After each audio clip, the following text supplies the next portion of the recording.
오늘은 마태복음 98번째 말씀, 누군가를 시기하고 계십니까? 라는 제목으로 오늘 함께 말씀 나누겠습니다. 여러분, 저는 시기의 대왕입니다. 많은 사람들 시기에 받고 또 때로는 시기를 받아본 경험도 있습니다. 여러분들도 마찬가지일 거예요. 여러분들도 누군가를 시기해 보신 경험이 있을 것이고 또 시기를 받아본 경험이 있을 겁니다. 우리가 이 땅에서 하나님의 나라를 이루어가고 하나님의 사명을 감당하고 하나님의 뜻을 순종하며 나아갈 때 우리가 반드시 기억해야 할 영적 전쟁의 단면이 있는데 그것은 바로 시기 질투. 이 시기 질투를 우리가 제대로 다루지를 못하면 우리는 절대로 이 영적 전쟁을 할 수가 없습니다. 사람 안에 있는 이 시기 질투를, 내 안에 있는 시기 질투, 또 상대방 안에 있는 이 시기 질투라고 하는 이 부분을 우리가 이해하고 다루지를 못하면 우리는 이 땅에서 하나님의 뜻을 이루어 나가는 하나님의 자녀로서, 사람으로서의 삶을 살아가기가 어려워집니다. 오늘 이 본문은 사람 안에 있는 이 시기심이 얼마나 살벌한 것인지를 우리에게 가르쳐주고 있습니다.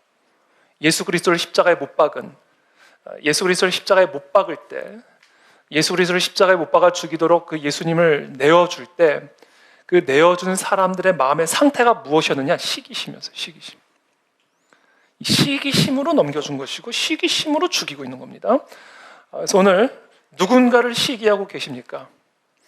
이 질문을 통해서 때로 우리의 삶을 괴롭히고 공격하는 이 시기 질투심을 이겨내는 그런 우리 모든 성도들의 삶이 되시기를 예수님 이름으로 축복합니다. 저 옳은 사람, 그렇죠? 빌라도의 아내가 저 옳은 사람을 상관하지 말라 이야기를 합니다. 자, 그 옳은 사람을 십자가에 못 박아 죽일 수 있었던 이유. 오늘 본문을 제가 한번 쭉 설명을 한번 해드릴게요. 예수께서 이제 총독 앞에 서게 됩니다. 빌라도 총독에게로 넘겨지죠. 총독 앞에 섰음에 총독이 물어 이르되 네가 유대인의 왕이냐? 예수께서 대답하시되 네 말이 옳도다. 대제사장들과 장로들에게 고발을 당하되 아무 대답도 아니하시는지라. 지금 이 대제사장들과 장로들이 예수님을 막 고발하고 있는 거예요. 그러나 예수님은 한마디도 대답하지 않고 계십니다.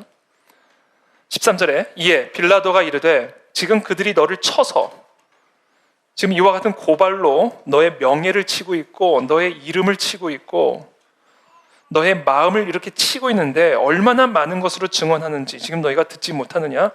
그러자 14절에 이렇게 기록하고 있어요. 예수님께서는 한마디도 대답하지 아니하시니 총독이 크게 놀라워하더라. 예수님이 한마디도 하지 않으시는 거, 한마디도 대꾸하지 않으시고 한마디도 이 대제사장과 장로들의 고발에 변호하거나 응답하지 않는 것을 이 빌라도가 보고는 크게 놀랐다. 매우 이상하게 여겼다라고 기록을 하고 있습니다. 자, 이 6월절 명절이 되면 당시 이 빌라도 총독이 항상 하던 전례가 있었는데 그것이 뭐냐면 무리의 청원을 따라 죄수 한 사람을 놓아주는 그런 전례가 있었습니다. 마침 그때 그 죄수 가운데 바라바라고 하는 아주 유명한 죄수가 있었습니다. 아주 흉악한 죄수였죠. 아마도 예수님과 같은 십자가 처형을 앞두고 있는 그런 죄수였을 것입니다. 그들이 모였을 때 17절에 빌라도가 그 무리들에게 물어 이릅니다. 너희는 이 예수 그리스도와 이 바라바 가운데 누구를 놓아주기를 원하느냐? 그렇게 질문을 하니까 거기에 모여있는 무리들이 바라바다라고 얘기합니다. 바라바. 19절에 총독이 재판석에 앉았을 때 그의 아내가 사람을 보내어 이르되 저 옳은 사람에게 아무 상관도 하지 마옵소서. 오늘 꿈에 내가 그 사람으로 인해 애를 많이 태웠나이다 하더라. 그러니까 지금 빌라도 총독이 재판석에서 지금 예수 그리스도를 놓아주랴 아니면 바라바를 놓아주랴 라고 지금 질문을 하고 있는데 마침 그의 아내가 빌라도에게 사람을 보내서 말을 전해줍니다. 저 옳은 사람에게, 지금 저들이 십자가에 못 박아 죽이기를 원하는 고발하고 있는 저 옳은 사람에게 절대로 상관하지 마십시오. 내가 오늘 꿈을 꿨는데 그 사람 때문에 너무 애를 많이 태웠나이다 라는 메시지를 급하게 전달을 해주죠.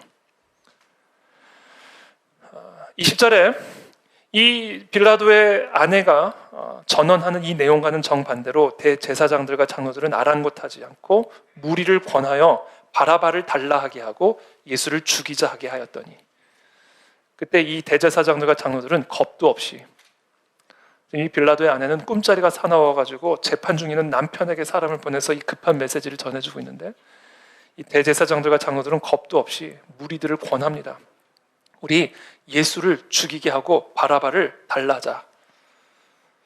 총독이 대답하여 이르되 21절에 둘 중에 누구를 너희에게 놓아주기를 원하느냐 이르되 바라바로소이다 라고 무리들이 외치기 시작합니다. 빌라도가 이르되 그러면 이 그리스도라 하는 예수를 내가 어떻게 하랴? 또 그들이 다 함께 한 목소리로 외칩니다. 십자가에 못 박혀야 하겠나이다. 그래서 빌라도가 이야기를 합니다. 도대체 이 사람이 무슨 악한 일을 했길래, 도대체 무슨 악한 일을 했길래 바라바를 내어주고 이 사람을 십자가에 못 박아 죽이기를 원하는 것이냐? 그 악한 일을 좀 말 좀 해봐라. 그랬더니 더욱 소리질러 이르되 십자가에 못 박혀야 하겠나이다. 이게 뭐예요? 그냥 닥치고 십자가예요. 닥치고 십자가. 무슨 악한 일을 했는지 묻지도 말고 따지지도 말고 그냥 닥치고 십자가. 그렇죠? 빌라도가 아무 성과도 없이 도리어 밀란이 나려는 것을 보고 물을 가져다가 무리 앞에서 손을 씻으며 이르되 이 사람의 피에 대하여 나는 무죄하니 너희가 당하라. 그러니까 이게 도무지 이게 재판장의 양심상 무슨 죄가 있어야 사형을 처할 거 아니에요. 사람 생명이 장난입니까? 무슨 죄를 발견해야, 무슨 악한 일을 그래도 발견해놔야 사형에 처하더라도 마음이 편할 거 아니에요. 근데 무슨 악한 일을 했는지 좀 고발을 좀 제대로 해봐라. 너희들이 지금 고발하는 것 가운데 이 사람을 정말 십자가에 못 박을 만한 일을 내가 아직 발견하지 못했다는 얘기거든요. 근데 이 사람들은 이런 외치는 거예요. 십자가에 못 박으십시오. 소리를 더욱 지릅니다. 볼륨을 더욱 키우는 거예요. 그래서 이 빌라도의 질문과 말소리를 죽여버리는 거죠. 그러니까 이제 빌라도가 겁이 나는 거예요. 이거 괜히 무죄 판결을 냈다가는 밀란이 일어날 것 같은 거예요. 그래서 이럴 수도 없고 저럴 수도 없는 상황 가운데 도피 책을 하나 마련하죠. 오케이, 너희들이 원하는 대로 이 예수를 십자가에 못 박음으로 밀란은 맞고, 그러나 그렇다고 해서 내가 이 무죄한 사람을 십자가에 처형함으로 그 죄값을 받기를 원치는 않으니 이 사람의 피에 대하여 나는 무죄하다 라며 손을 씻고 모든 책임을 그 유대인들에게 전가를 시킵니다. 그때 백성이 다 대답하여 이르되 그 피를 우리와 우리 자손에게 돌릴지어다. 겁도 없는 것이죠. 이에 바라바는 그들에게 놓아주고 예수는 채찍질하고 십자가에 못 박히게 넘겨주니라. 이 모든 일이 가능할 수 있었던 그 이유, 바로 인간 안에 있는 시기심 때문이었다는 거예요. 시기심이 그래서 이렇게 살벌한 거예요. 여러분, 시기심이 우리 마음속에 들어오게 되면 어떤 현상들이 일어나는지 아세요? 시기심이 우리 안에 들어오게 되면, 내가 시기심에 사로잡히게 되면 문제 없는 사람이 문제 있는 사람으로 보이기 시작합니다. 이게 시기심이 내 안에 들어왔을 때 나타나는 현상이에요. 내가 누군가를 시기한다, 내가 시기심에 사로잡혔다, 그러면 문제 없는 사람이 문제 있는 사람으로 보이기 시작하고요, 문제 있는 사람이 문제 없는 사람으로 보이기 시작합니다. 그래서 바라바를 내주고 예수를 십자가에 처형하게 되는 거예요. 이게 시기심이 들어오게 되면 우리 안에서 나타나게 되는 현상들입니다. 그래서 사람이 시기심에 사로잡히게 되면 히틀러를 존경하는 사람이 나오게 되는 거예요. 그래서 어떻게 히틀러 같은 사람을 존경할 수 있을까? 시기심에 사로잡히면 히틀러를 존경하는 사람이 나올 수 있다니까요. 그냥 돈밖에 모르는 유대인들, 그냥 노벨상이란 노벨상은 그냥 싹 다 쓸어가는 저 유대인들,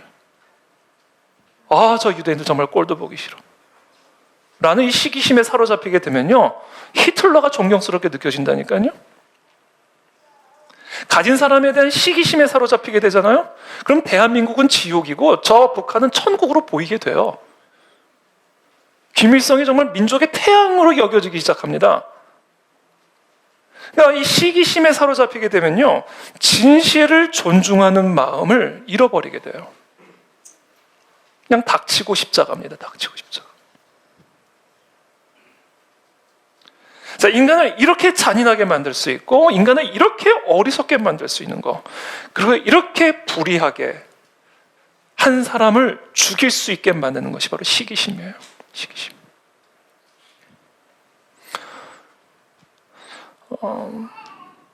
그래서 우리 주변에서 너무 자주 보잖아요.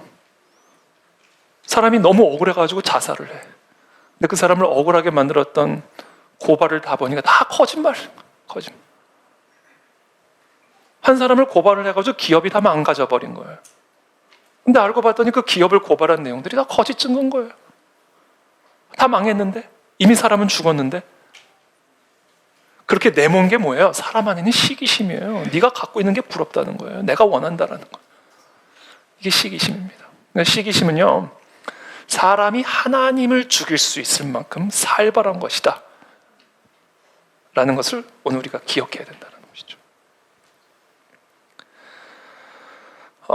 두 번째, 지금 이들이 예수님을 십자가에 못 박을 때 이들의 마음의 상태, 첫 번째 시기심이고, 두 번째 뭐냐면 선동입니다.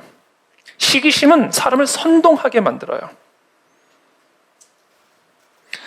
19절의 말씀이죠.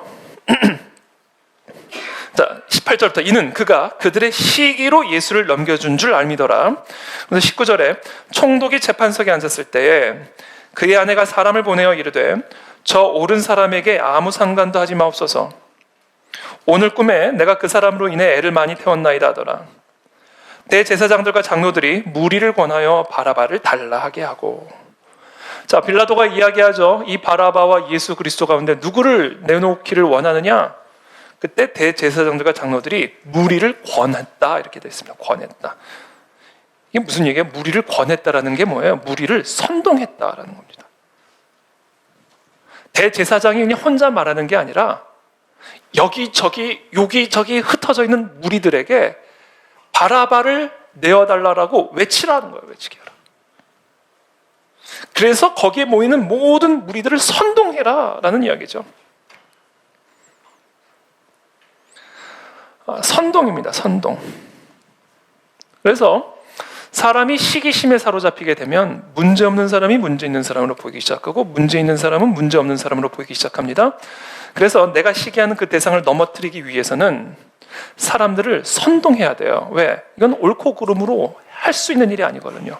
왜? 옳고 그름을 넘어서는 일이기 때문에 사람들을 덮어놓고 선동을 해야 돼요. 목소리를 키워야 된다는 거죠. 이 선동의 방식이 뭐였어요? 선동의 방식은요, 목소리를 키우는 거예요. 많은 사람들이 그 한 목소리를 내게끔 만드는 일입니다.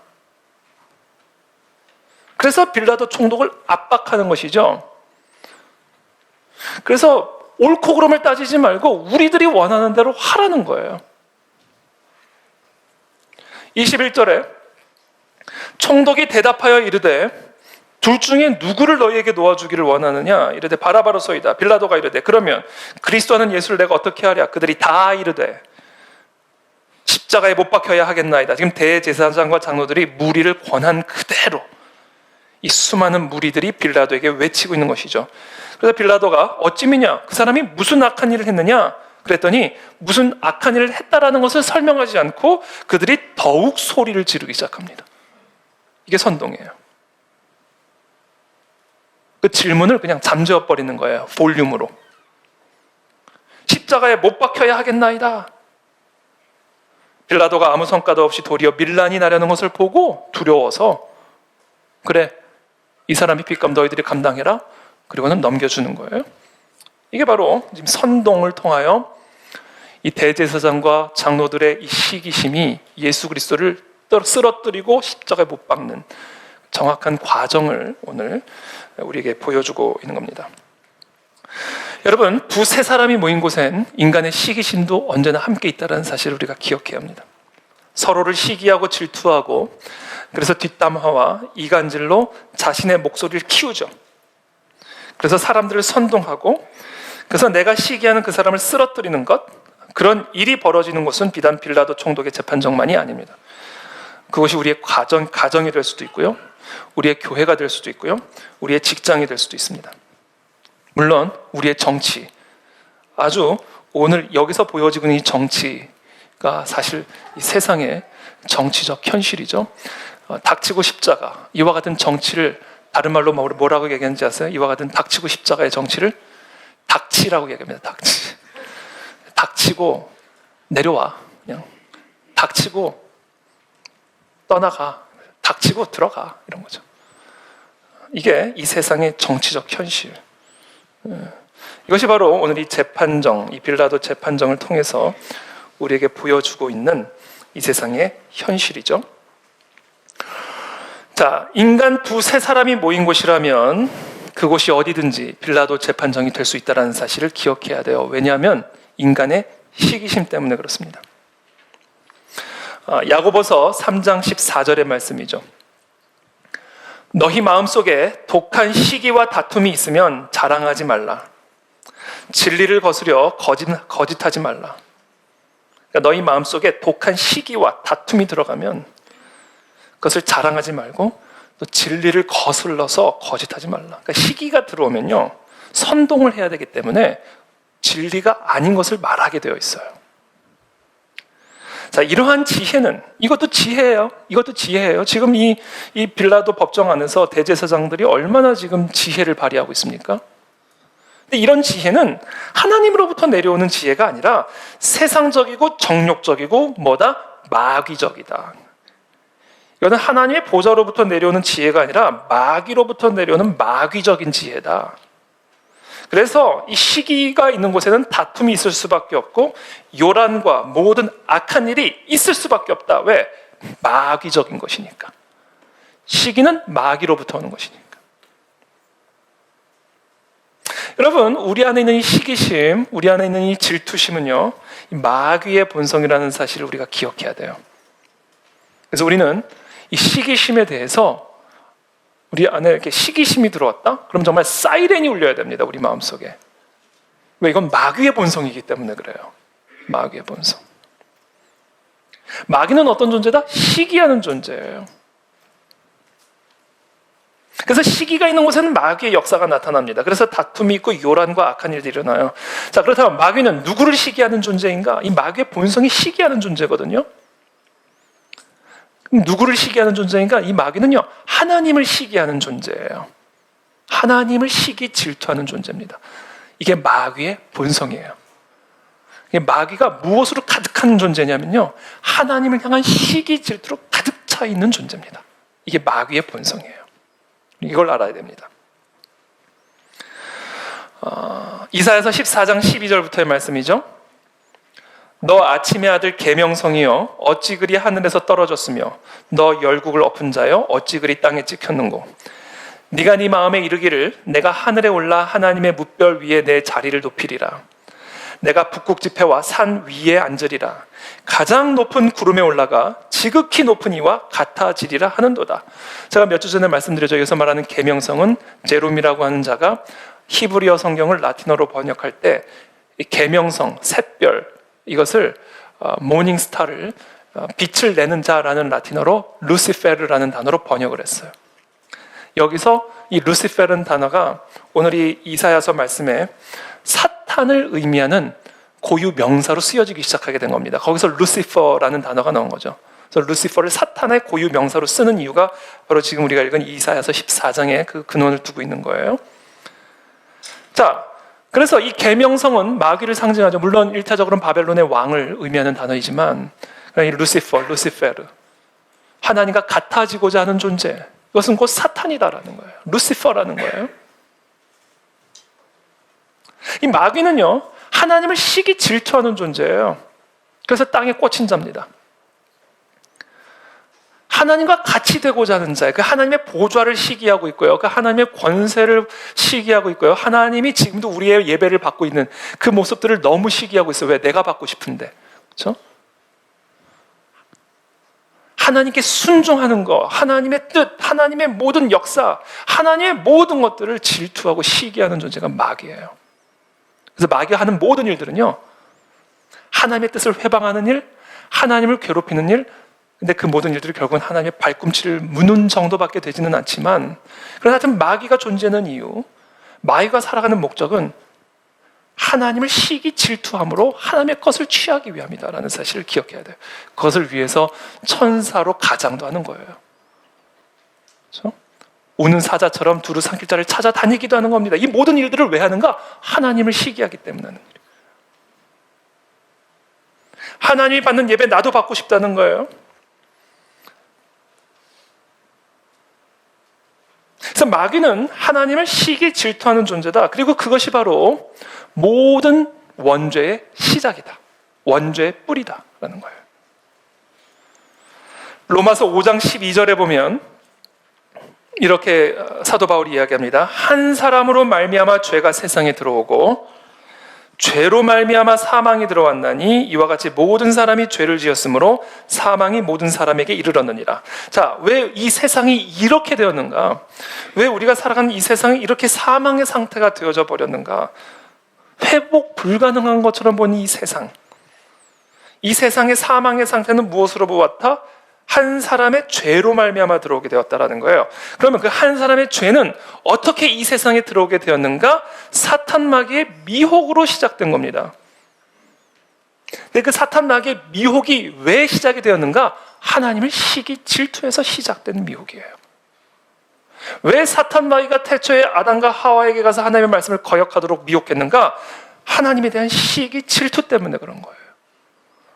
그러니까 하나님에 대한 이 사탄 마귀의 시기 질투가 하와를 미혹하고 선동하게 한 것이고, 그래서 그 선동에 넘어간 아담과 하와가 하나님의 말씀을 거역함으로 하나님을 떠나 사단의 수중 안으로 들어와 버리게 된 것이고, 그래서 이 세상이 이 모양 이 꼴이 된 것이다 라는 거예요. 그러니까 결국은 죄의 시작은 무엇으로부터 시작된 거예요?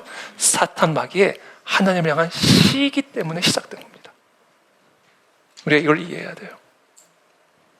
그래서 영적 전쟁의 핵심이 뭐냐? 우리 안에 있는 시기 질투와 싸우는 일이다라는 거예요. 왜? 원죄가 그 시기 질투 때문에 시작된 거기 때문에 그래요. 시기 질투 때문에 온 세상이 다 무너져 버린, 가정 무너졌죠. 모든 게 무너져 버린 이유가 이 마귀의 시기 질투로부터 시작된 것이다라는 거예요. 자, 그래서 우리 한번 창세기 3장 한번 찾아보시죠. 이 세상에 죄가 어떻게 이 한 사람으로 말미암아 들어오게 되었는지를 기록하고 있는 책이죠. 창세기 3장의 말씀.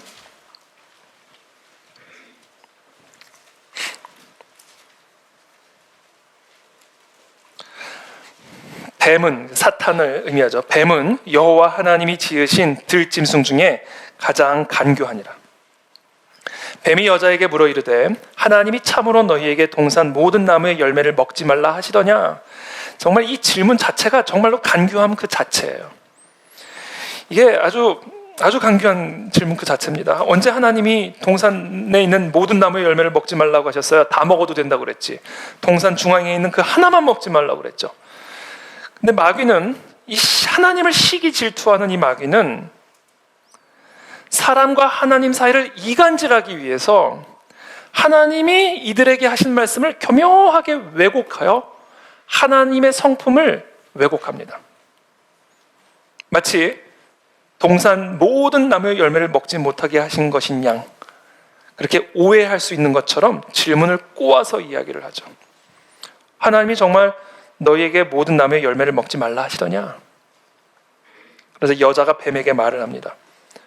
동산 나무의 열매를 우리가 먹을 수 있으나 동산 중앙에 있는 나무의 열매는 하나님의 말씀에 너희는 먹지도 말고 만지지도 말라 너희가 죽을까 하노라 하셨느니라. 정답을 이야기하는 거예요. 뱀이 꼬시는 거죠. 하나님과 이간질하려고. 너 정말 하나님이 정말 그렇게 말했어? 아니, 하나님 그렇게 말 안 했어. 하나님의 말씀에 따르면 너희는 그 나무의 열매, 동산 중앙에 있는 나무의 열매를 먹지 말고 만지지 말라고 그러셨어. 그걸 하면 죽는다고 얘기하셨어. 이 말에 사탄이 발끈을 하는 겁니다. 4절에 뱀이 여자에게 이르되 너희가 결코 죽지 아니하리라. 물론 지금 이 말씀 안에 이 사탄의 표정을 우리가 볼 수는 없어요. 이 사탄의 어감도 느낄 수는 없습니다. 그러나 이 단순한 이 한마디, 너희가 절대로 안 죽어. 좀 정색을 하고 하는 말이에요. 하나님에 대한 시기 질투를 가지고 어떻게 해서든지 미혹해서 선동해서 하나님과 아담과 하와 사이를 이간질하여 나에게로 돌이키게 만들려고 지금 소위 말하는 수작을 부리고 있는데, 하와가 그 말 앞에서 정정을 해주고 하나님의 말씀을 가르쳐주고 있는 겁니다. 그 말을 듣고는 지금 사탄이 확 정색을 해버리는 거예요. 너 결코 안 죽어. 그러는 거죠. 예를 들면 이런 거예요. 우리 일상의 삶 속에서 지금 제가 한 사람을 시기해, 우리 볼강 집사님을 시기하는 게 아니라 한 사람을 제가 시기를 해요. 제가 한 사람을 시기를 해서 제가 내가 시기하는 사람과 친한 누군가에게 찾아갔어요. 그래서 제가 시기하는 그 사람에 대해서 험담을 하면서 이간질을 시키는 거죠. 그러니까 너도 내 편으로 와, 이거죠. 근데 내가 그 소위 말하는 선동하는 그 사람이, 야, 저 사람 정말 이상해. 저 사람이 그런 말을 했대. 저 사람이 그런 사람이래. 그랬더니 제가 지금 선동하는 그 사람이, 아니야. 그 사람 그런 사람 아니야. 딱 그러면요, 제가 어떻게 돼요? 그 사람 맞다니까, 이런 거죠. 나를 뭐라고 맞다니까, 이런 지금 그거예요. 반색하는, 정색을 하고 얘기하는 거예요. 맞다니까. 너 안 죽어. 그걸 먹으면 네가 죽는 게 아니야. 하나님처럼 되는 거야. 라고 선동이 들어가잖아요. 그 선동이 넘어가 버린 거예요. 그 사탄 편이 돼 버린 거예요. 하나님 말하고 사탄 말 가운데 사탄 말을 택해버린 거예요. 그래서 이 사람의 죄로 말미암아 세상에 죄가 들어오게 된 거예요. 그러니까 이 모든 죄의 시작이 어디서부터 시작이 되었다? 하나님을 시기하는 사탄 마귀의 이 질투, 시기심으로부터 시작이 된 겁니다.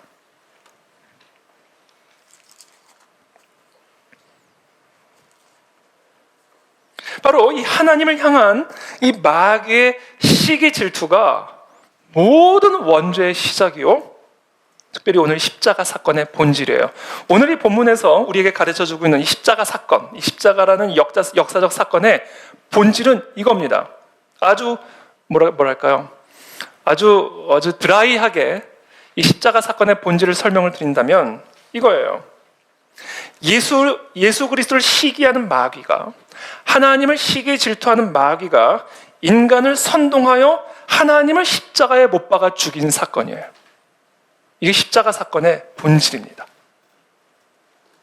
아담과 하와를 통해서 한 그 일을 지금은 대제사장을 통해서 하고 있는 일이에요. 빌라도는 그걸 본 거예요. 닥치고 십자가에 못 박으시오 라는 이 무리들의 이 외침 소리를 듣고 빌라도는 그들의 외침 속에서, 그들의 눈동자 안에서 본 거예요. 시기심이 지금 이 일을 하고 있구나.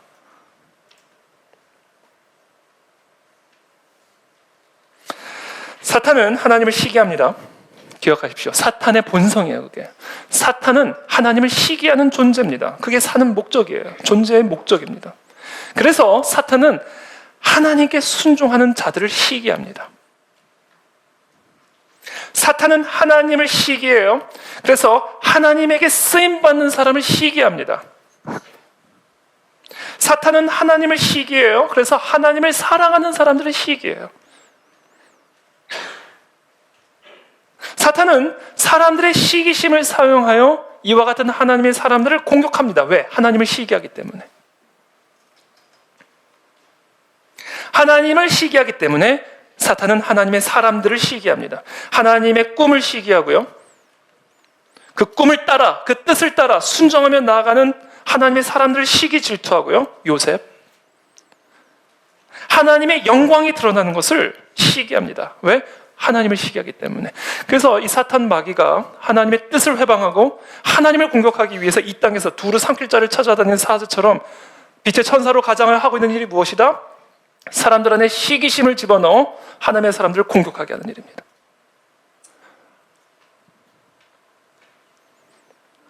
이것이 바로 이 땅에서 펼쳐지고 있는 영적 전쟁의 단면이다.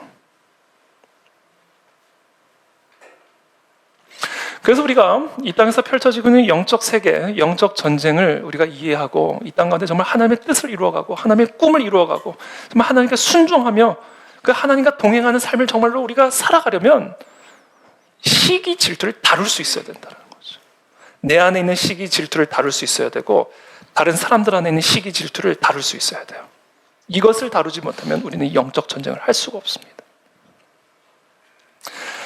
그래서 우리가 경험하는 시기에 대해서 좀 이야기를 좀 깊이 좀 이해를 위해서 좀 할 필요가 있을 것 같은데, 우리가 경험하는 시기는 다양한 모습으로 나타날 수가 있어요.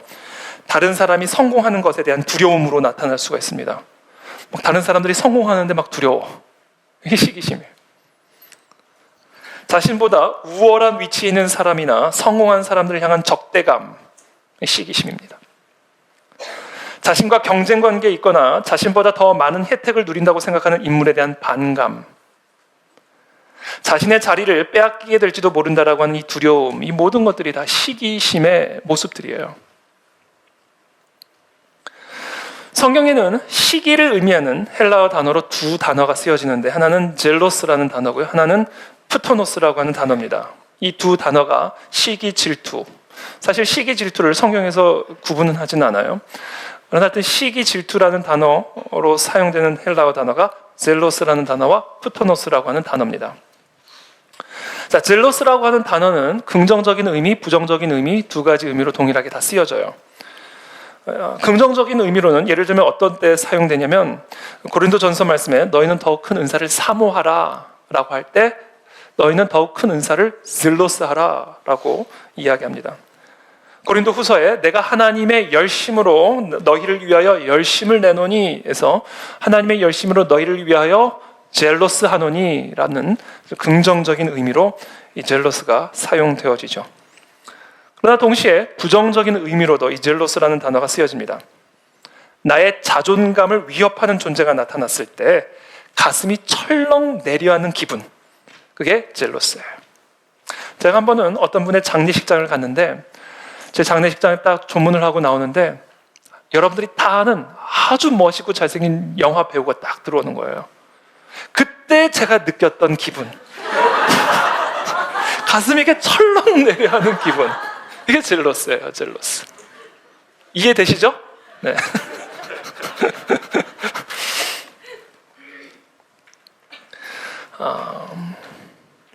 친구나 경쟁자는 성공해서 앞서 나가는데 나만 소외될 때 치밀어 오르는 초조함, 다른 사람이 내 자리를 뺏을 것 같은 두려움, 이게 다 젤로스입니다. 그러니까 내적 불안감에서 오는 거죠. 내적 불안감. 이 또 다른 헬라어 단어, 이 프토노스는 젤로스랑 의미는 동일해요. 그런데 차이가 있다면 이 프토노스라는 단어는 항상 부정적으로만 쓰여집니다. 오늘 이 무리들이 예수님을 십자가에 못 박아 죽이라, 죽이라, 죽이라 외치는 그들 속에서 그들의 시기로 예수를 넘어준 줄 암이라 해서 여기 이 시기가 프토노스입니다. 그러니까 이 프토노스라는 단어는 항상 부정적인 의미로 쓰여지는 단어예요. 자, 그렇다면 이 젤로스와 프토노스 모두 다 기본적으로 시기와 질투를 의미하는 단어인데, 이 시기와 질투는 어떻게 다를까? 사실은 구분할 수 없고 또 때로는 심지어 구분할 필요도 없어요. 같은 거니까. 이것을 굳이 구분을 한다면 시기는 어떤 거냐면 단순히 다른 사람이 가진 것을 부러워하는 상태예요. 다른 사람이 가진 그것을 부러워해서 나도 갖고 싶다, 이 상태가 시기입니다. 이와 같은 시기의 감정에서 자유로운 사람은 아무도 없어요. 아무도 없습니다.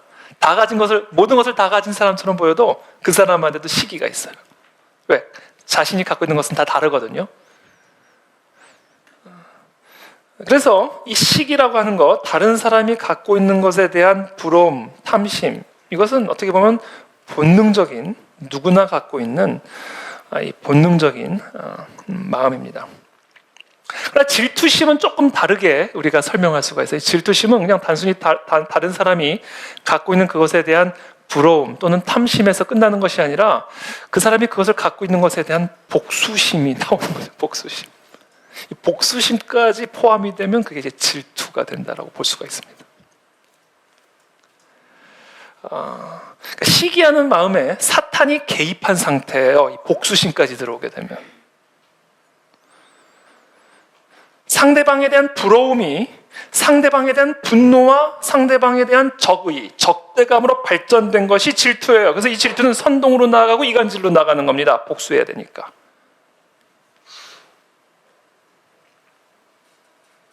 그러니까 시기라는 것이 그냥 다른 사람이 가진 것을 부러워하고 탐내는 것이라면 질투는 그것을 가진 그 사람이 상처를 받기를 바라는 마음입니다.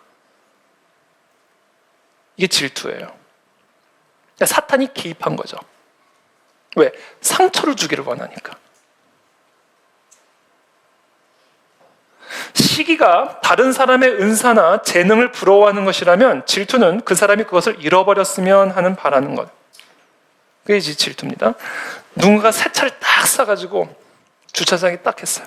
근데 가만히 보니까 거기에 하얀 줄을 좀 쭉 그어주면 참 더 이쁠 것 같은 마음, 더 아름다운 차가 될 것 같은 그런 마음이 든다고 질투다라는 질투. 그건 실제로 범죄이기도 하고, 그렇죠? 이 시기의 마음에 사탄이 개입하여 그것을 갖고 있는 자에 대한 상처를 주기를 원하거나 복수를 하고 싶은 그런 마음이 바로 질투다라는 겁니다. 질투. 그래서 이 질투는 가만히 안 있어요. 일어나서 선동하고 이간질하고 상처를 긋고 뭔가를 행합니다.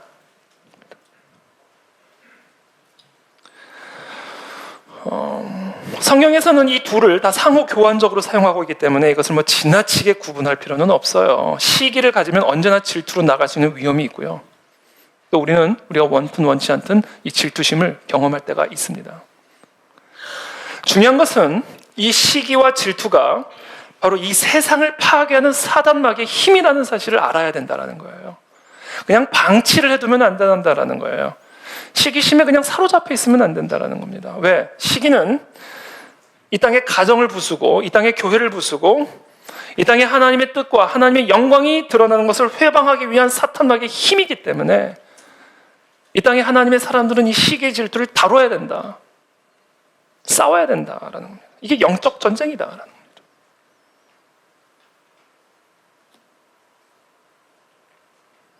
대제사장들과 이 무리들이 자신의 시기심 때문에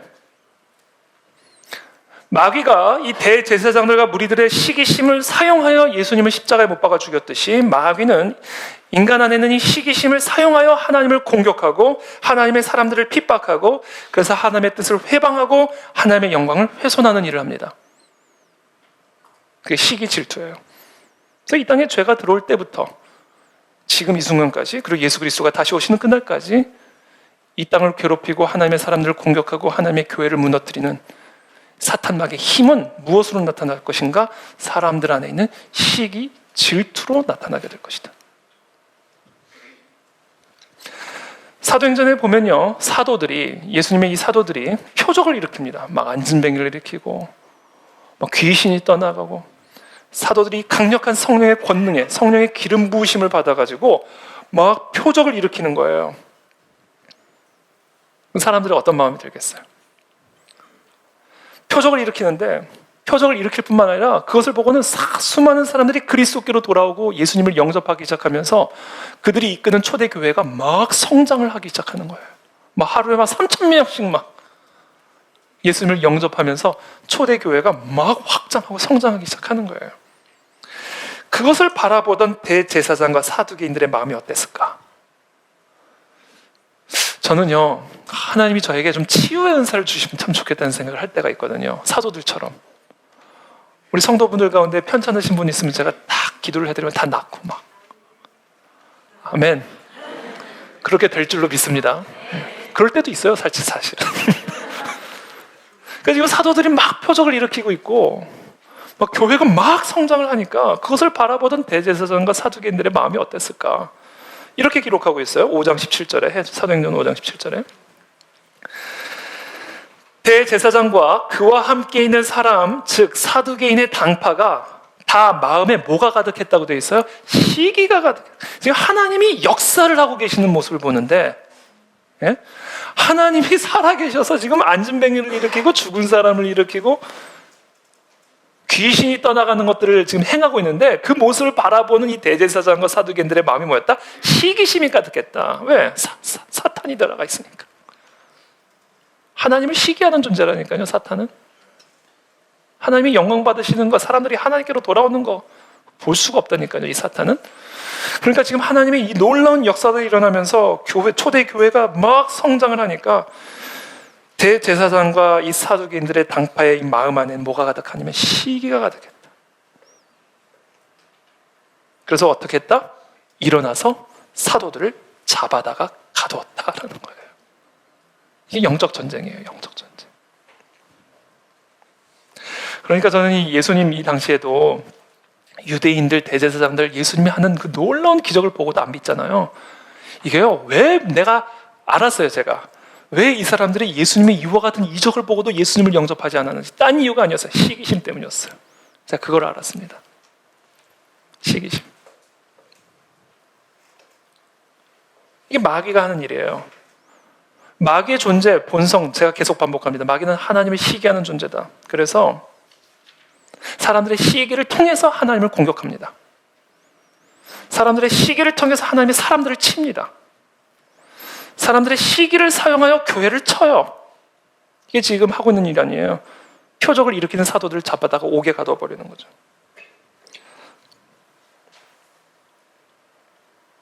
이게 바로 영적 전쟁이에요. 태초에 아담과 하와로부터 시작된 사탄 마귀의 시기 질투로 말미암아 촉발된 이 원죄의 시작, 시기 질투. 그것이 인류 역사를 관통하고 있는 사탄의 역사입니다. 아담과 하와가 그렇게 넘어가고 낳은 두 아들, 가인과 아벨. 아벨이 어떻게 됐어요? 아벨이 왜 죽임을 당했죠? 가인의 시기 질투 때문에 아벨이 죽임을 당한 겁니다. 가인은 땅의 소산으로 제물을 삼아 여호와께 드렸고요. 아벨은 자기의 그 양의 첫 새끼와 그 기름으로 하나님께 제물을 드렸어요. 근데 여호와께서 아벨과 그의 제물은 받으셨는데 가인과 그의 제물은 받지를 않으신 거예요. 그때 뭐라고 기록이 되어 있어요? 가인의 표정이 기록이 되어 있습니다. 가인이 몹시 분하여 안색이 변했다. 안색이 싹 바뀌어버린 거예요. 그러니까 정색을 했다는 얘기죠. 그러니까 마귀가 절대 안 죽어 정색하고 했던 그 느낌인 거예요. 안색이 확 변한 거예요. 그러면 안색만 변하고 가만히 있었는가? 아니에요. 가인이 그의 아우 아벨을 쳐 죽이니라. 가만히 못 있어요. 죽여야 돼요. 하나님을 예배하는 자, 하나님이 연락하는 자, 하나님이 기뻐하는 자 죽여야 되는 거예요. 왜요? 마귀는 하나님을 시기하기 때문에 하나님의 사람도 시기합니다.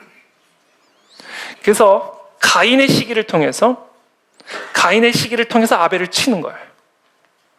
이게 영적 전쟁입니다.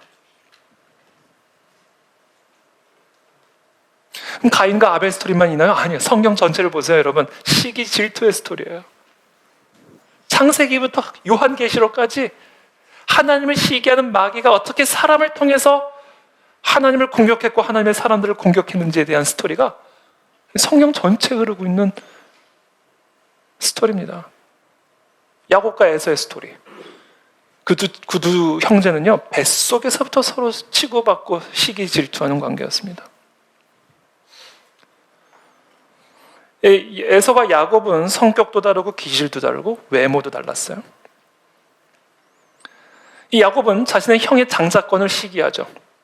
그것을 불의한 방법으로 탈취를 합니다. 그것으로 인해 이 에서와 야곱의 관계는 더욱 서로 적대적인 관계로 흘러가고 말아요. 그래서 결국 한 형제, 한 어머니의 뱃속에서 함께 태어난 쌍둥이 형제임에도 불구하고 서로 다시는 보지 않는 그런 적대적인 관계가 돼버리고 맙니다. 뭐 때문에요? 시기 질투입니다. 시기 질투. 근데 이게 단순히 한 형제의 스토리로 끝나지 않아요. 야곱은 이스라엘이라는 나라와 민족의 조상이 되는 것이고 에서는 에돔이라고 하는 나라의 조상이 됩니다. 그리고 마치 에서와 야곱이 서로 적대적인 관계였듯이 야곱을 통해서 나오게 된 이스라엘과 에서를 통해서 나오게 된 에돔이라는 나라도 매우 적대적인 관계를 유지하게 됩니다. 그리고 나서 이 이스라엘의 후손으로는 누가 오시죠? 예수 그리스도가 탄생하시죠. 예수 그리스도가 탄생하자마자 2살 아래 모든 아기들을 죽이려고 했던 사람이 에돔 사람 헤롯입니다. 모든 흐름은 바로 이 시기 질투의 흐름으로 이어져가는 거예요. 그리고 지금 이제 대제사장을 통해서 결국은 예수를 죽이는 겁니다. 태초부터 시작된 사탄 마귀의 하나님 향한 시기와 질투가 역사를 관통하고 있는 영적 전쟁의 본질이다라는 사실을 이해해야 된다라는 거예요. 이렇게 무서운 거예요, 이게 이 시기 질투라는 게. 이것으로 끝나지 않죠. 요셉의 형들이 요셉을 질투하는 거 보세요. 아니, 자기 동생을 죽여버리잖아요. 자기는 그냥 들어온 옷 입고 막 양똥 묻고 막 양 치우고 있는데 혼자 채색 옷 입고 우아하게 이렇게 싸돌아다니고 있는 거예요. 여기서는 싸돌아다니는 거예요. 그 사람 눈에 보기에는 채색 옷 입고 우아하게 막 이러면서. 그러니까 형들이 어떤 생각을 품었는지 해서 죽이고 싶다 쟤. 이런 마음이 들어왔다니까요. 실제로 죽이려고 했다가 차마 죽이지는 못하고 애굽의 노예로 팔아버리잖아요. 그럼 죽이는 거나 마찬가지죠. 자기 동생을. 자, 그렇다면 사탄 마귀는 왜 그 사람들의 마음속에서 이 요셉을 죽이고자 하는 그 시기 질투를 불어넣었을까? 요셉의 역할을 여러분 한번 생각해 보세요. 요셉은요, 흉년으로 말미암아 이스라엘의 가문이, 앞으로 이스라엘을 이루어가야 될 야곱의 가문이 다 굶어 죽을 뻔한 그런 위기 속에서 애굽으로 건너간 나라와 민족을 세우고 결국 출애굽하여 가나안 땅을 정복하여 이스라엘이라는 민족을 세우기 위해서 아주 중요한 연결고리 역할을 하는 사람입니다. 이 요셉이. 요셉을 끊어버리고자 했던 거죠. 요셉을. 그래야 이스라엘의 출현을 막을 수 있고 이스라엘의 출현을 막아야 예수 그리스도의 탄생을 막을 수 있는 것 아니겠어요? 그러니까 이 모든 한 가정 안에서 벌어지고 있는, 형제 간에서 벌어지고 있는 이 모든 시기 질투 스토리 안에 뭐가 있어요? 하나님을 향한 사탄 마귀의 질투가 있는 거예요. 다윗의 형들의 질투를 보세요. 다윗이 그냥 목동일 때는요, 전혀 질투의 대상이 되지 않았어요. 7 아들 중에 막내였잖아요. 사울이 폐위되고 새로운 왕을 기름 붓기 위해서 사무엘이 이새의 집에 갔을 때 6 아들은 다 나와가지고 지금 킹 오디션을 보고 있어요. 형들이 다 킹 오디션을 봐야 되니까 양을 볼 사람이 없으니까 그때 그 자리를 메꾸기 위해서 말제, 막내 다윗을 보낸 그런 사람을 누가 시기합니까? 그런 사람을 누가 시기를 해요? 근데 그 다윗이 기름 부음을 받게 되는 거예요. 그래서 이제 스토리가 완전히 달라져 버리는 거죠. 그때부터 형들이 다윗을 시기하기 시작합니다. 이 다윗을 시기했던 가장 대표적인 인물이 있죠. 누구죠? 사울입니다. 이 성령의 기름 부으심을 받은 다윗이 블레셋 전쟁에서, 사울과 함께 나간 블레셋 전쟁에서 블레셋 사람들을 어마무시하게 죽이는 엄청난 업적을 하는 거예요. 그래서 사울과 함께 블레셋과의 전쟁을 마치고 이제 돌아오는데 여인들이 사울을 맞이하면서 노래를 부르는데 뭐라고 노래를 부르냐면 사울이 죽인 자는 천천히요 다윗은 만만이로다. 아니 이건 부를 노래가 아니죠. 그렇잖아요. 담임 목사님의 설교는 10밖에 은혜를 못 받는데 우리 분 목사님 설교는 100만큼 은혜를 받는다. 그런 노래를 부르고 있는 거예요 지금.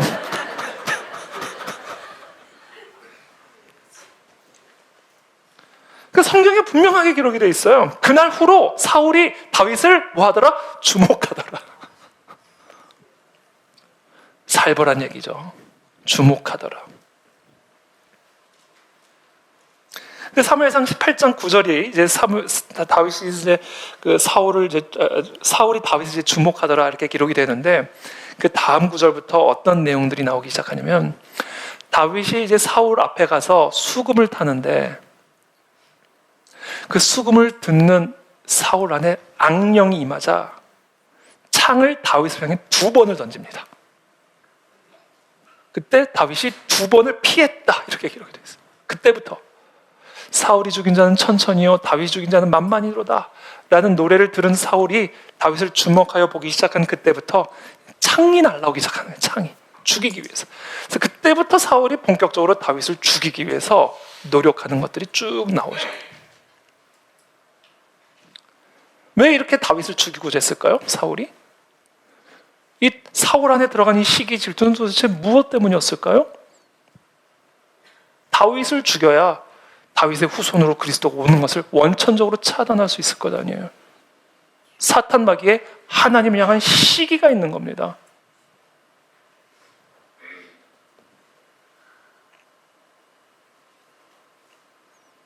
그것을 빌라도가 본 거예요. 그냥 덮어놓고 죽이라는 거예요, 예수님을. 덮어놓고 십자가 못 박아야 된다는 거. 무슨 악한 일을 했느냐? 묻지 마십시오.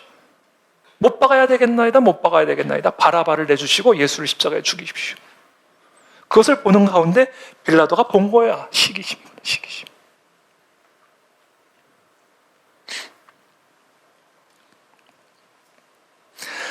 사탄 마귀가 가장 두려워하는 것이 있다면 하나님이 영광을 받는 거예요. 내가 받아야 되는데.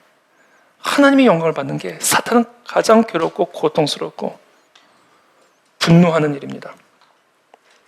사람들이 하나님이 하나님 되심을 깨닫는 일, 그래서 하나님만 예배하고 하나님만을 의지하고 하나님만을 사랑하고 오직 하나님의 나라와 의를 위해서 자신의 삶을 살아가는 그와 같은 것을 사단 마귀는 가장 두려워하고 가장 분노합니다. 왜? 마귀는 하나님을 시기하는 존재이기 때문에 사람들의 그와 같은 예배와 사람들의 그와 같은 헌신을 자기가 받기를 원하거든요. 그래서 이것을 바꿔 말하면 사단이 가장 두려워하는 일, 사단이 모든 마음과 뜻과 힘을 다하여 파상 공세로 가로막고자 하는 일, 영적 각성이다라는 거예요. 부흥이다라는 거예요. 그래서 사람들이 하나님께로 돌아오는 일이다라는 거예요. 이것을 사단은 가장 두려워하고 가장 무서워해요. 그래서 사탄이 하는 일이 있어요. 사람들에게 시기심을 불어넣어서 하나님의 사람을 치는 일입니다. 사람들에게 시기심을 불어넣어서 하나님의 뜻을 회방하도록 하나님의 뜻에 순종하고 하나님을 사랑하고 하나님을 예배하는 하나님의 사람들을 쓰러뜨리는 일이에요. 그것을 우리는 알아야 됩니다. 왜요? 마귀는 하나님을 시기하는 자이기 때문에. 그래서 하나님의 사람들을 공격하는 거예요. 이게 오늘 이 빌라도 법정에서 일어나고 있는 일이죠. 그래서 우리가요, 우리의 삶 속에서 정말 영적 각성을 경험하고자 한다면 우리의 삶 속에서 우리의 교회와 우리 나라 가운데 정말 진정한 부흥이 일어나고 하나님의 하나님 되심이 드러나 사단의 머리가 밟혀지고 하나님의 이름만이 높아지는 그 같은 부흥을 우리가 정말로 경험하기를 원한다면 우리는 뭐를 해야 되는가? 이 사탄 마귀를 내버려 두면 안 돼요. 사탄 마귀의 계략을 깨닫고 사단의 머리, 사단의 심장을 찔러야 됩니다. 그게 뭐다? 우리 안에 이 시기 질투를 이기는 일이에요. 이 시기 질투를 찌르는 일이에요. 이게 마귀의 본성이기 때문에 그렇습니다. 이 시기 질투가 태초부터 지금까지 이어지고 있는 마귀의 전략이기 때문에 그래요. 그래서 오늘 저는 우리 성도분들이, 저와 우리들이 우리 안에 들어오는 이 시기 질투를 어떻게 다뤄야 할 것인가, 이것을 어떻게 다룸으로써 우리가 이 사탄 마귀를 제압하고 하나님 앞에 온전히 설 수 있을까, 그것을 제가 한 3가지 정도로만 간략하게 말씀을 좀 나누고자 합니다. 첫 번째, 우리 안에 시기 질투가 들어왔을 때 시기 질투의 유혹을 받거나 또는 이 시기 질투 때문에 우리가 고통을 받게 될 때 우리는 어떻게 그것을 이겨냄으로써 사단 마귀의 계략을 쳐낼 수 있을까? 여러분, 시기 질투를 이겨내는 첫 번째 원리가 있습니다. 그것은 바로 각자에게 주어진 서로 다른 부르심을 인정하셔야 돼요. 각자에게 주어진 길이 다르다라는 것을 인정하셔야 됩니다.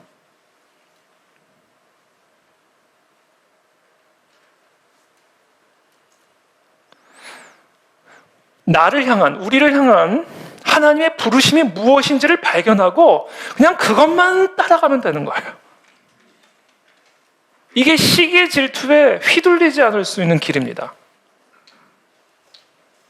나에게는 이런 부르심을 주셨으니까 나는 그냥 이 부르심만 따라가면 되는 거예요. 남이 어떤 부르심을 받았는지, 남은 지금 어떤 길을 걷고 있는지 아니요. 나는 내 부르심을 받았고 그 부르심을 그냥 나는 그 길을 따라가면 되는 거예요. 다른 사람이 뭐 푸른 초장을 걷든지 아니면 화려한 궁궐에서 살든지 나는 하나님이 내게 주신 그 부르심을 따라 걸어가는 겁니다. 광야를 걷든 푸른 초장을 걷든. 이게 사탄 마귀의 이 미혹, 시기, 질투에 휘둘리지 않고 사탄의 심장을 찌를 수 있는 영적 권세예요, 이게.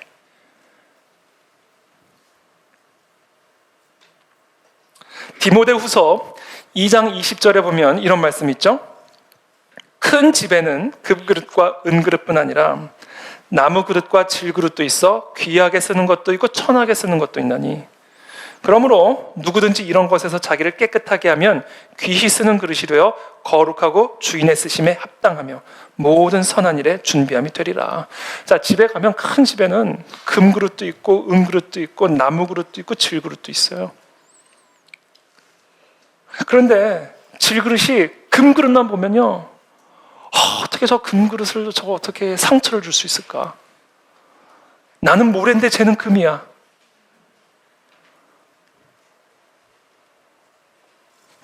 그렇게 되면 이제 우리가 이제 이 시기 질투에 사로잡혀 버리게 된다는 거예요. 그러니까 무엇을 인정해야 되는가?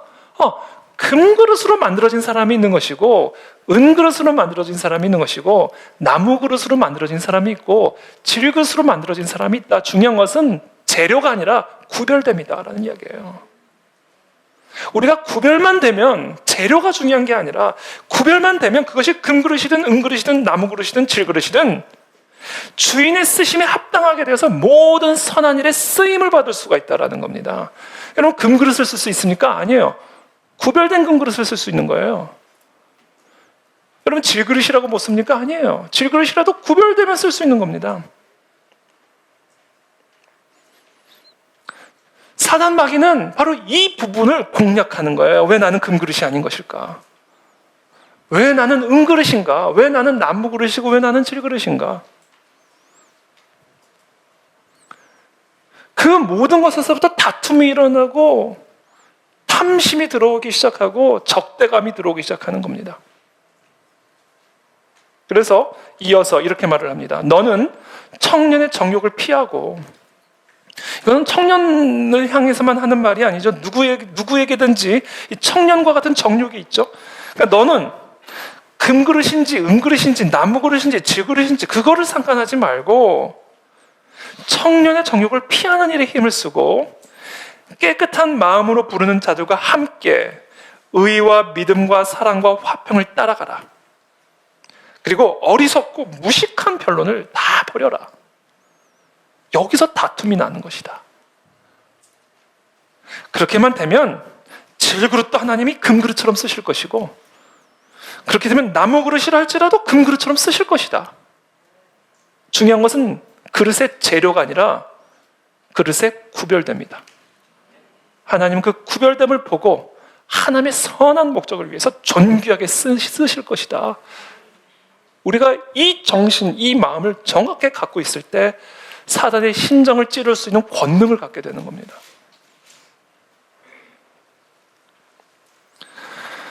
예수님께서 베드로에게 말씀하시잖아요. 부활하시고 나서 다시 만나잖아요. 너 나 사랑하니 사랑하는 줄 아나이다. 내 양을 먹여라. 이렇게 3번 반복하시고 나서 예수님이 베드로에게 말씀하십니다. 네가 젊었을 때에는 스스로 띠를 띠고 원하는 곳으로 다녔거니와 늙어서는 이제는 남이 네게 띠를 띠워서 네가 원하지 않는 곳으로 데려갈 것이다 라고 말씀하세요. 그러면서 이 말씀의 의미가 무엇이냐면 베드로가 어떠한 죽음으로 죽게 될지를 예언하신 말씀이라고 사도 요한이 기록하고 있습니다. 그리고는 나를 따라라. 살벌하죠. 그러니까 이 베드로의 마음이 어땠을까요?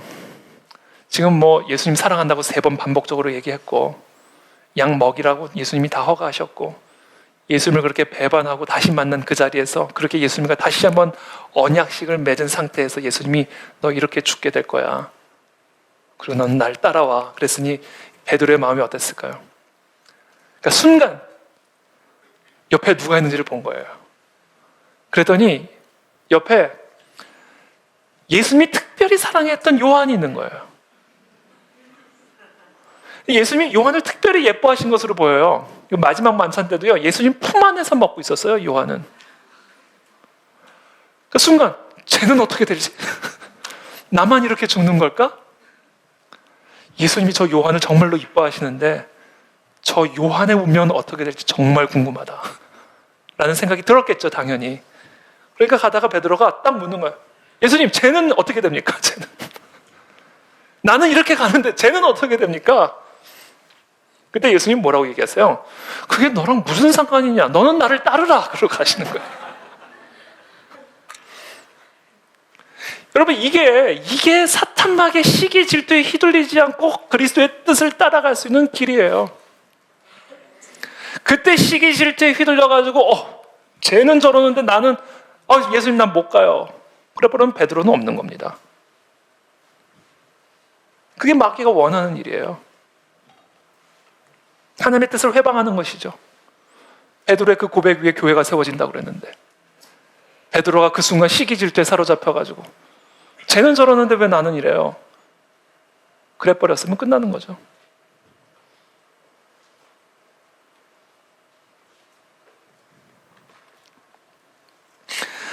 또 우리의 부르심을 받아들이라는 것은 또 어떤 의미가 있는 거냐면요, 내가 잘하는 일에 대해서는 부끄러워하지 말고 겸손하게 인정하되, 그러나 내가 어떤 일을 잘 못한다라는 사실도 인정해야 됩니다. 우리가 가진 가능성과 우리가 가진 한계를 동시에 인정하는 자세가 필요해요. 그래야 시기 질투에 사로잡히지 않아요. 저는요, BTS를 시기하지 않아요. 왜? 들어오라 해도 들어가지 않는 것이 국익에 이렇기 때문에 얼마나 욕을 먹겠어요, 그 아미들에게. 쟤 뭐냐 그럴 거 아니에요. 감당 못해요. 만약에 제가 대통령이 된다면 안 되는 게 나을 수 있어요. 만약에 내가 대기업 총수가 된다면 모든 걸 다 잃어버릴 수가 있어요. 그러니까 무조건 시기 질투하는 게 아니라 내가 할 수 있는 일, 잘하는 일, 내가 부름을 받고 그 부름을 받아서 그 일을 감당하기 위해서 하나님이 내게 주신 그 은사와 능력들을 귀하게 여기고 그것을 겸손하게 인정하는 자세. 그러나 하나님이 주시지 않은 것에 대해서 집착하면 휘둘린다니까요. 나는 없는데 쟤는 있네. 그렇죠? 그렇기 때문에 저와 여러분들에게 주어진 부르심을 인정하고 그리고 그 부르심만을 바라보며 요한이 어느 길을 가든 베드로가 무슨 길을 가든 저 사람이 대기업 총수가 되든 저 사람이 대통령이 되든 나는 내게 주어진 그 부르심의 길을 걸어간다. 이 자세가 사단의 심장을 찌르는 권능이다라는 거예요. 두 번째 원리가 있습니다. 사전의 질투를 차단할 수 있어야 돼요. 제가 말씀드렸잖아요. 여러분, 다른 사람들 안에 나를 향한 질투를 유발하는 건요, 이건 진짜 멍청한 일이에요. 물론 저도 그 멍청한 일을 알면서도 할 때가 있죠. 근데 제가 서두에도 말씀드렸잖아요. 사람의 시기 질투라는 게 얼마나 살벌한 것인지. 정말 사람을 죽인다니까요, 이 시기 질투가. 하나님을 죽이잖아요. 예수 그리스도가 행한 행적을 이 사람들이 몰랐습니까? 그걸 알고도 죽이잖아요. 이게 시기 질투라니까요. 그러니까 다른 사람들 안에 나를 향한 시기 질투를 유발하는 일은요, 이건 정말로 살벌한 일을 하는 거예요. 정말 어리석고 정말로 죄송합니다, 멍청한 일인 거예요. 그래서 우리가요, 사람들하고 함께 살아갈 아주 중요한 생존 전략이 있어요. 뭔지 아세요? 수구리. 겸손. 있어도 없는 척. 할 수 있어도 이거는 내숭하고는 좀 다른 거예요. 그렇죠? 자기의 패를 다 보이지 않는 거죠. 그래서 여러분, 아무리 좋은 일이 있어도 그건 사람들에게 이야기하고 나면요, 그 별로 안 좋아요. 이미 확정된 일도 뒤집힐 수 있다니까요. 막말하고 다니면 그게 사람의 시기예요. 이게 얼마나 무서운 건지 모르신가 봐요. 좋은 일 있으면요 간직해야 돼요. 좀 막 페이스북에 올리고 막 인스타에 올리고 그러면 그거 별로 지혜롭지 않은 일이죠. 사람들 안에 나를 향한 질투를 유발하는 일, 살벌한 일입니다. 사전에 차단을 해야 돼요. 그게 나를 지키고 그 사람을 지키는 일이다. 그래서 우리가 사람들이 그 상대방의 그 기분, 연약한 자존감을 민감하게 배려할 수 있는 성숙이 필요합니다. 우리 모두에게 다 필요한 부분인 것 같아요.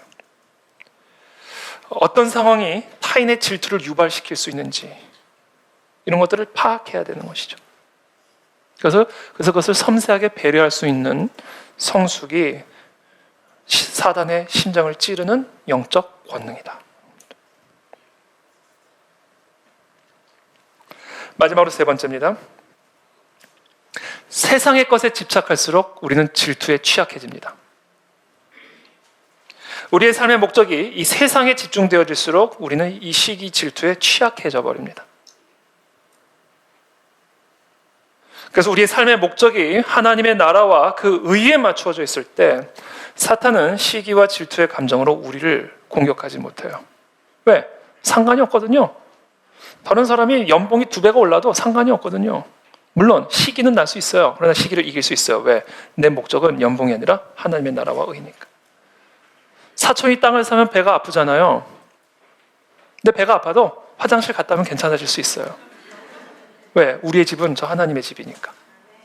그러니까 우리가 우리의 이 마음, 우리의 이 가치를 이 세상의 것, 이 땅의 것에 두지 않고 하나님의 그 영원한 것에 우리의 모든 삶의 가치를 두고 살 때 시기로부터 자유해질 수가 있습니다. 질투로부터 자유해질 수가 있어요. 왜? 하나님의 나라는 공평하거든요. 예수를 믿기만 하면 우리 모두는 차별이 없이 하나님의 자녀가 되는 권세를 얻게 되거든요.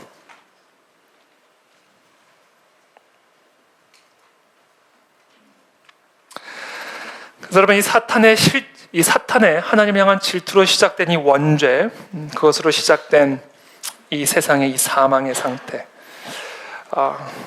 그래서 이 땅에서 펼쳐지고 있는 모든 이 영적 전쟁은 마귀의 하나님 향한 시기 질투에 초점이 맞춰져 있는 겁니다. 그래서 마귀는 그 하나님을 시기하기 위해, 하나님을 공격하기 위해 하나님의 사람들을 공격하여 하나님을 공격하는 영적 전쟁을 감행하고 있는 거예요. 우리가 이런 영적 현실을 이해하고 우리가 이와 같은 영적 전쟁에서 사단의 심장을 찌르기 위해서는 오늘 제가 말씀드린 이 세 가지 원리를 가지고 우리의 삶에 끊임없이 샘솟는 이 시기 질투의 문제를 다루어야만 합니다. 그때 우리는 하나님의 거룩한 성도로서 이 땅에 하나님의 나라와 의를 구하는 하나님의 성도의 삶을 살아가게 될 줄로 믿습니다. 그런 은혜가 우리 모두에게 있게 되기를 예수님의 이름으로 축복합니다. 기도하겠습니다.